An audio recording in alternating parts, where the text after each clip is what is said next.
Сән бәні хүндіті харакшыт, мұнодыр турулхи хылыңғың дамжулғымны долодахи улзылғы, долодахи хышел. Добрый день, дорогие друзья! Сегодня 7-я серия 4-го сезона программы «Турулхи хылың». У нас в гостях известные деятели культуры и искусства. На примере их реплик мы учимся выражать свое мнение о бурятском языке, рассказывать о своих взаимоотношениях с ним и выражать свои мысли по поводу того, как сохранять наш родной язык. Автор программы Байырма Раднаева сегодня встретилась с известным режиссером театра бурятской драмы Сайжин Яндоновой.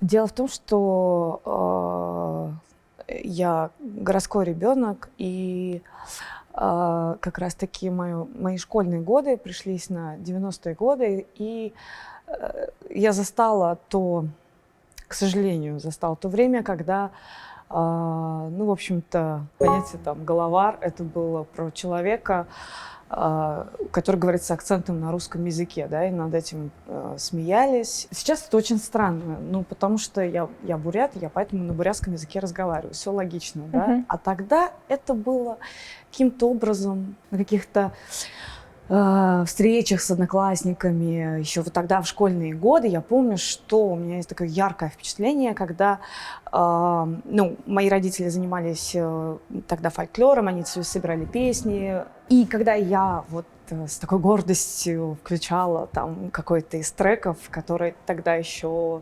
молодая Бадмаханда записала, там вот они вместе сделали какой-то классный проект, и это вызывало смех. Да?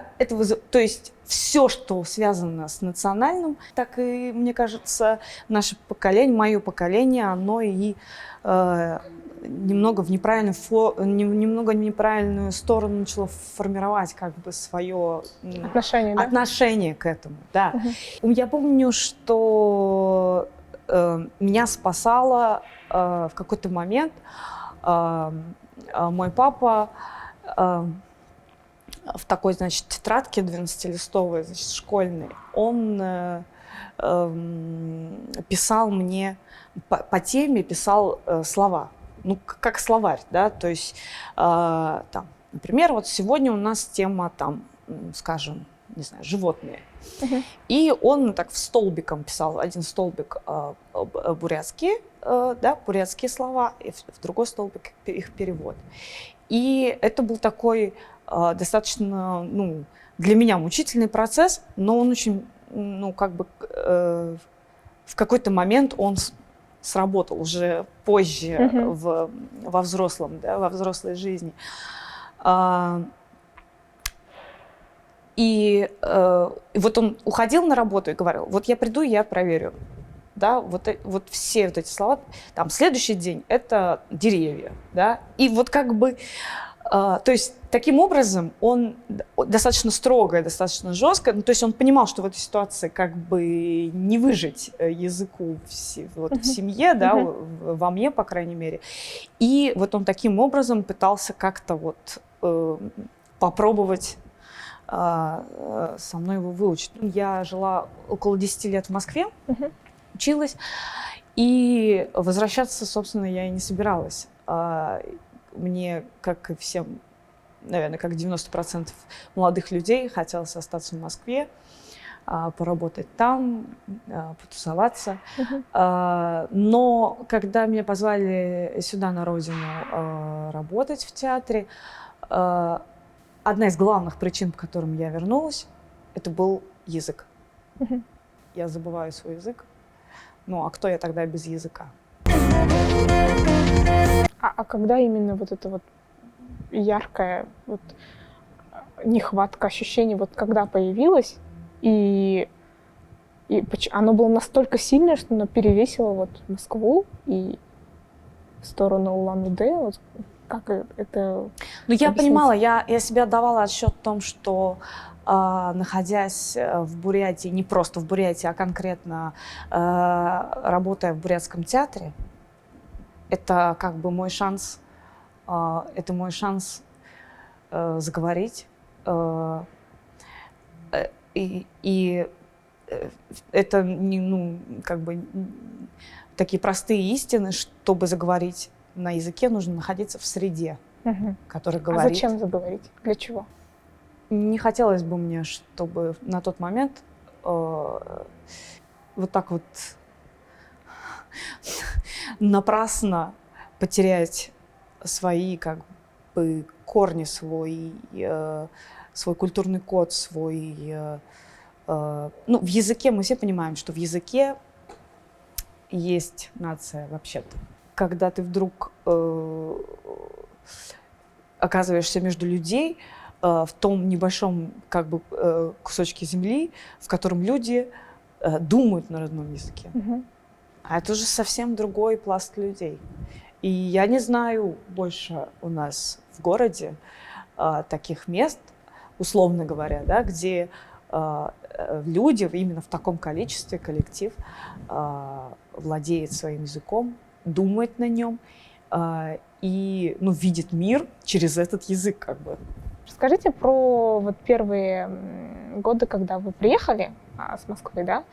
Вы погружались, то есть вот как, ну, у вас определенный вот такой вот, допустим, ну, определенный запас бурятских слов есть, да?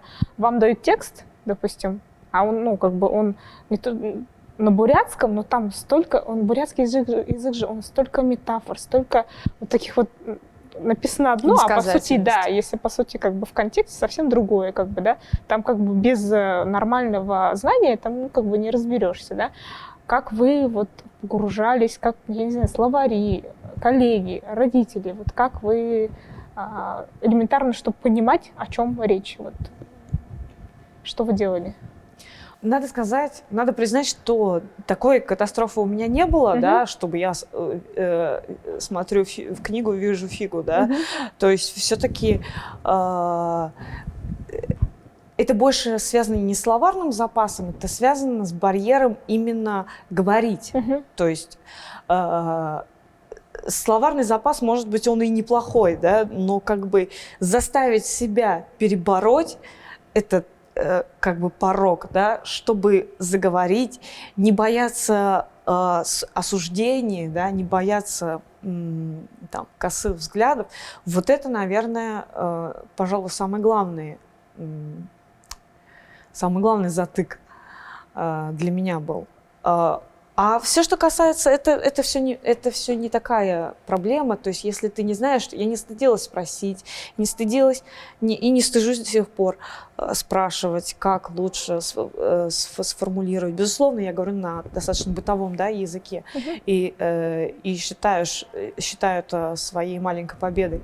Но в работе я встречаюсь с древними текстами, с ульгерами, с какими-то там, какой-нибудь открыть текст Ходсоном Сараева, да, или и ты понимаешь, ну, как бы там совершенно другой язык. Да, там совершенно другой язык, там так сейчас вообще не разговаривают. И это настолько... Ну, вот это богатство, да, я вот не знаю насчет того, что как возможно вот до такой степени, вот прямо вот так говорить, да. Сейчас, мне кажется, на это мало кто способен, даже из тех людей, которые очень хорошо владеют, да, языком. То есть это уже все-таки, мне кажется, язык, да, он, ну, как бы так адаптируется под русский какой-то, да, русскоязычный ритм, формулирование предложений как-то составляется, да, то есть как бы как-то вот структура русская, да, а слова бурятские. И, возможно, это неплохо, но мы ведь сталкиваемся с этой проблемой, да, с проблемой там, того, что многие зрители молодого поколения ну, стыдятся пойти в наш театр только потому, что им стыдно взять наушник. Да? Да. Почему? Ну, я знаю такой пласт людей даже. Что увидеть его с наушником? Ну вот, подумает, да, что вот я бурят, а сижу с наушником. И как только это становится твоей личной еще миссии внутренней, да, и то тогда ты плевала на всех и как бы и просто делаешь, что ты делаешь, вот. Вы замужем за актером Салбоном Медоновым. У него, что говорится, «Огом бурят хылты». Ага, как вот в начале отношений это то, что он свободно говорит на бурятском, это вас привлекло, это как вот повлияло на ваши отношения, взаимодействие? Вот расскажите, пожалуйста. Слушайте, ну, какой сложный вопрос. Так, я вообще, надо сказать, что это была одной из моих таких мечт, чтобы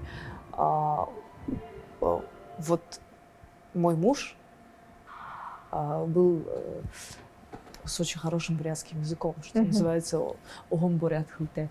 Но когда мы встретились, да, и уже начали дружить, был такой момент, такой бессознательной гордости, наверное, за это. И ну, вы сейчас представляете, насколько там рады родители, да, которым пришел зять. С которым можно по-бурятски сразу договорить. Ну, это огромный такой... Это огромная помощь для меня. Ну, вообще, в принципе, да, и для меня, и для моих детей, и мои прекрасные свекор с свекровью, которые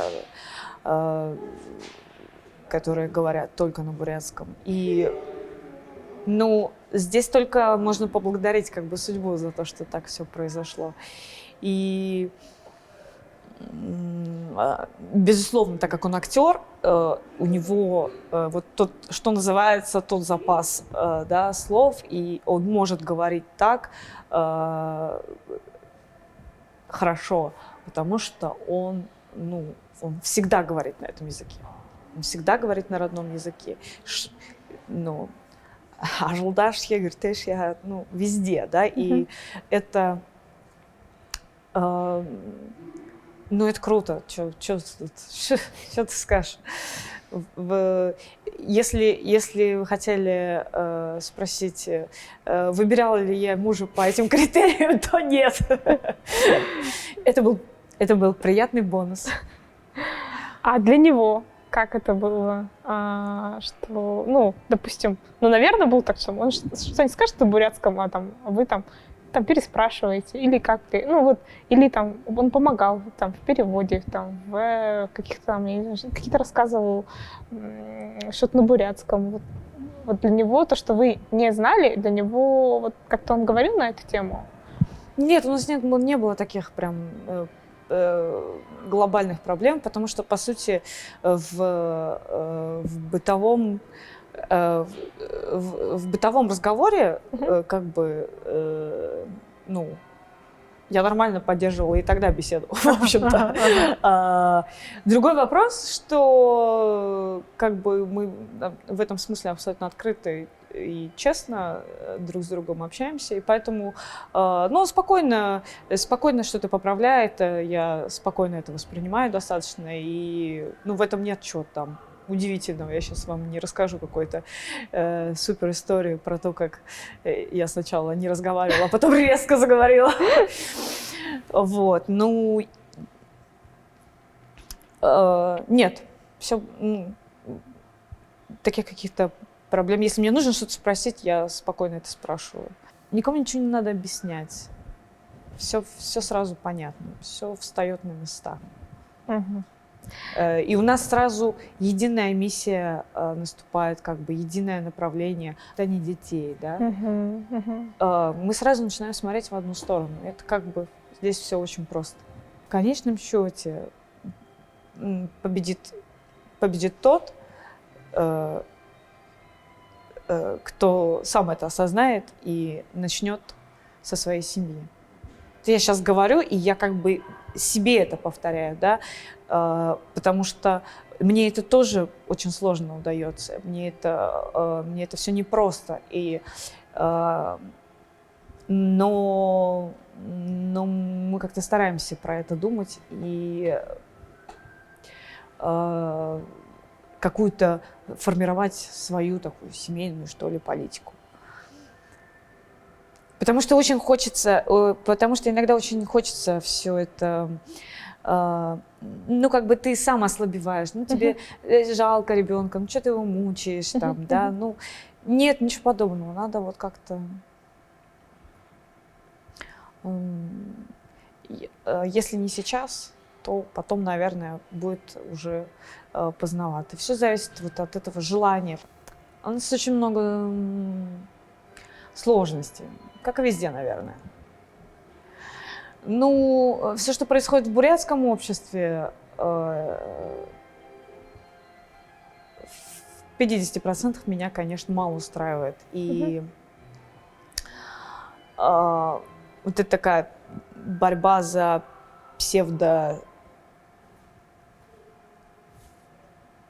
За что? За бурятское, но при этом как бы это просто смахивает на какой-то шабаш, в котором люди собираются, чтобы напитаться какой-то негативной, какими-то негативными эмоциями, какими-то низкими вибрациями, напитаться, сказать самому себе, что ты молодец, потому что ты возмущен, и дальше как-то с этим жить. В общем-то... Это чисто Facebook. Открываешь, и там одни разговоры, и там а ничего никто не делает. большая, в эфире нельзя говорить этого слова, да. Не знаю, мне кажется, что хотя вот ты отъедешь от города буквально там несколько сотен километров, людям вообще фиолетово. Что там, что происходит? Люди просто разговаривают, просто живут. При этом я не ругаю сейчас всех бурят, я люблю свою нацию. И я знаю очень много людей, которые делают очень многое для того, чтобы объединиться, сплотиться, поддержать язык, поддержать проекты. Таких людей очень много. Но мы все знаем, что этого недостаточно. Потому что тут должно со всех, с верхов, с низов, с боков, тут со всех сторон должно быть какая-то единая направленность на это. Mm-hmm. Конечно, если перед человеком будет выбор, заговорить или не заговорить, и он попадает в общество, где тут со всех сторон тут такой, гам, да, то это явно его не настроит на какие-то положительные вещи. Просто этого испугается, и все. А у вас нет сейчас чувства вины, что мы с вами, говорим по-бурятски, а интервью у нас на русском языке? Я хотела про это сказать. У меня 5 минут назад была эта мысль, что как бы было бы неплохо все-таки. Просто иногда у меня бывает, кажется, как будто бы общество с тебя требует, чтобы ты всегда там говорила по-бурятски, чтобы ты всегда ходила там в стилизованной или национальной одежде, чтобы там чтобы ты вела себя как настоящая бурятка в их понимании, да? А мы же все разные люди, мы же современные буряты, мы можем выбирать, говорить на русском, говорить на бурятском. Мы можем завтра с вами записать про другое на бурятском интервью, такое же интервью на бурятском языке, да, то есть когда в рамки ставят, хоть и они и бурятские рамки, но они рамки, да, всегда. Ваши мысли на это счет?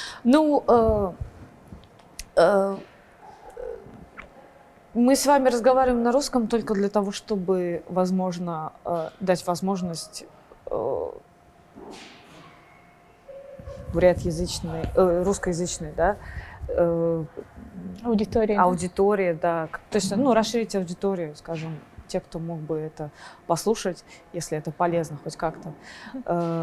Плюс, естественно, там обширно поговорить вот так вот там свободно и про то, и про другое, наверное, сложно. Да, мне сложно. Но про рамки у нас вообще вот это бытует, да, вот это вот часто я слышу: ты должен. Буряты должны. Да никто никому ничего не должен. Ну, друзья, ну давайте откроем глаза вообще-то. Никто никому не должен. Ты должен только сам себе, своим детям как-то. Вот если ты считаешь, что ты должен, значит, значит, это нужно делать. И я помню, что первые там пару лет, которых я здесь работала, там где-нибудь под постами, там в группе, да, какие-то люди умудрялись там что-то писать там из серии: да она вообще знает свой язык, что она не имеет права, значит, этим заниматься. Ну как? В смысле? Почему? Мы очень много говорим. Как я сейчас прям.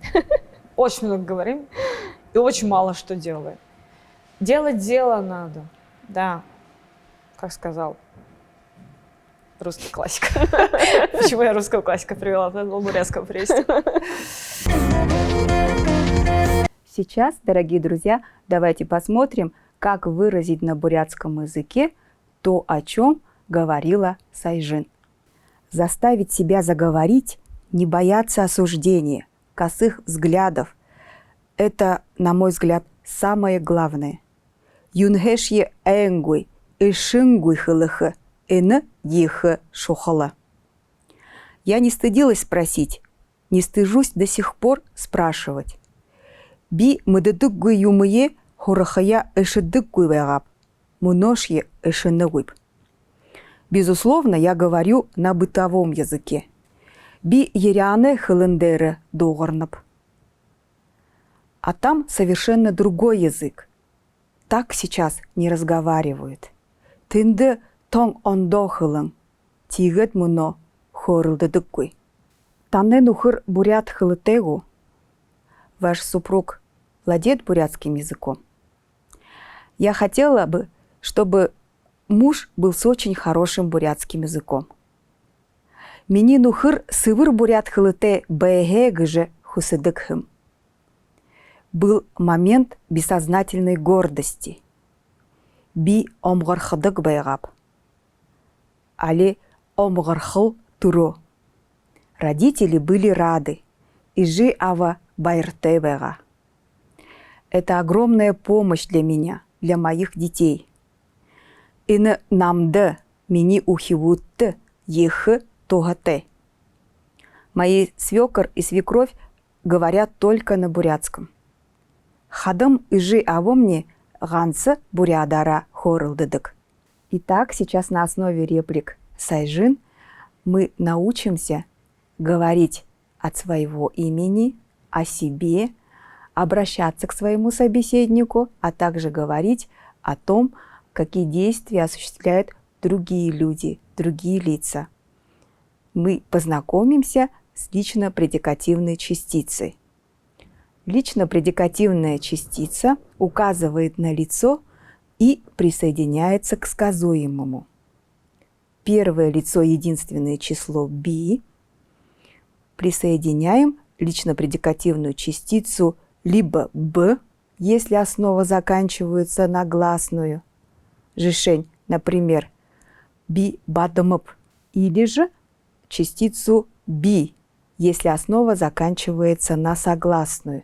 Би байырби, би бакшып, би аютыңби. Множественное число – первое лицо – биды. В любом случае присоединяем лично-предикативную частицу «бди». Жишень, например, биды хылепте, биды хорылдыдыгыпте, биды аютыдыпте. Второе лицо, единственное число – ши. Если основа также заканчивается на гласную, присоединяем частицу ш. Ши бадмыш. Если основа заканчивается на согласную, присоединяем ши. Ши байырши. Ши бакшиш, ши аютынши.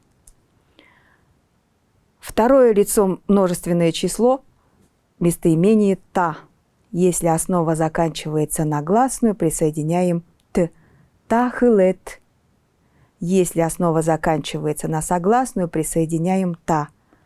Та хорылдыдык та. В третьем лице с местоимением «тыры», «тыды» в любом случае в третьем лице с местоимением «тыры», «тыды» никакой лично-предикативной частицы нет. Жишень, например, «тыры хыле», «тыры хорылдыдык», «тыды хыле», «тыды хорылдыдык». Теперь давайте посмотрим примеры в выражениях и словосочетаниях, предложениях сайжин. Например, первое лицо. Я городской ребенок. Би хотын ухибун би. Мои школьные годы пришлись на 90-е годы. Би горгулида иред ону тагурабба. Я жила около 10 лет в Москве, училась и возвращаться не собиралась, хотелось остаться, поработать там. Би арвын жилсо Москвада байгаб. Хураб. Тигет бусхая ханауип. Тындулот худулхае ханап. Я говорю на бытовом языке. Биряне хылындеры догарнап. Теперь рассмотрим вариант, когда мы задаем вопрос. К вопросительной частице уже присоединяется известная нам лично-предикативная частица. Би хылые марта живенап. Хылуи би хым болана бип. Ши хым болана пши. Первое лицо множественное число. Мы очень много говорим, но мало делаем.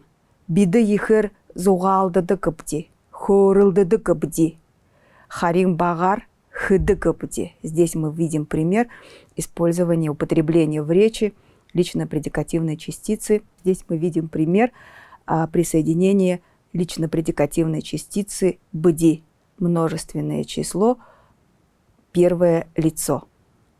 Теперь рассмотрим третье лицо. Он спокойно поправляет, я спокойно это воспринимаю. Тырынамея загадык, би загарат доғырдык би.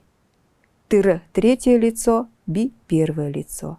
В третьем лице нет лично-предикативной частицы, в первом лице присоединяется. Он всегда говорит на родном языке. Тыры хода бурядара доғырдык. Еще примеры. Мой папа в тетрадке писал бурятские слова.